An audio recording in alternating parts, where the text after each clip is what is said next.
Thank you, Mr. Chairman. At the core of the administration's financial regulatory reform proposal is the concept of systemic risk. The President believes that it can be regulated and that the Fed should be the regulator.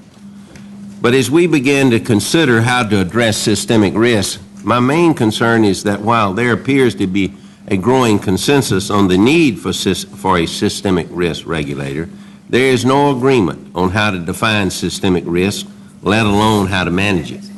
I believe that it would be legislative malfeasance to simply tell a particular regulator to manage all financial risk without having reached some consensus on what systemic risk is and whether it can be regulated at all. Should we reach such a consensus, I believe we then must be very careful not to give our markets a false sense of security that could actually exacerbate our too-big-to-fail problem. If market participants believe that they no longer have to closely monitor risks presented by financial institutions, the stage will be set for our next economic crisis. If we can decide what systemic risk is and that it is something that should and can be regulated, I believe our next question should be who should regulate it. Unfortunately, I believe the administration's proposal largely places the Federal Reserve in charge of regulating systemic risk. It would grant the Fed, as I understand the white paper, authority to regulate any bank, securities firm, insurer, investment fund, or any other type of financial institution that the Fed deems a systemic risk.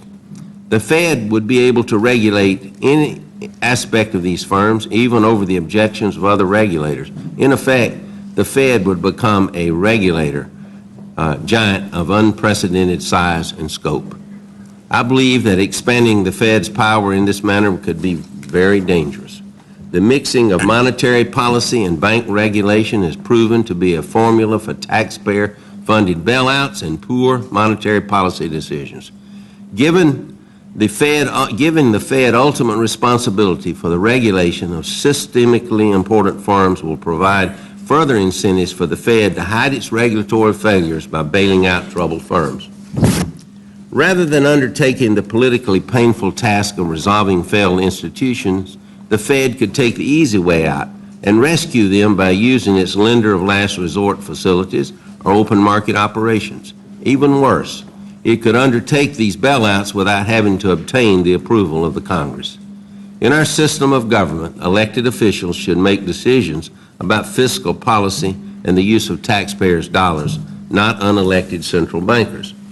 Handing over the public purse to an enhanced Fed is simply inconsistent with the principles of democratic government. Augmenting the Federal Reserve's authority also risks burdening it with more responsibility than one institution can reasonably be expected to handle. In fact, the Federal Reserve is already overburdened with its responsibility for monetary policy, the payment system, consumer protection, and bank supervision. I believe anointing the Fed as a systemic risk regulator will make what has proven to be a bad bank regulator even worse. Let us not forget that it was the Fed that pushed for the adoption of the flawed Basel II capital accords right here in this committee, which would have drained our banking system of capital. It was the Fed that failed to adequately supervise Citigroup and Bank of America, setting the stage for bailouts in excess of $400 billion there. It was the Fed that failed to adopt mortgage underwriting guidelines until well after this crisis was underway. Yes, it was the Fed that said there was no need to regulate derivatives right here in this committee. It was also the Fed that lobbied to become the regulator of financial holding companies as part of Graham-Leach-Bliley. The Fed won that fight and got the additional authority it sought.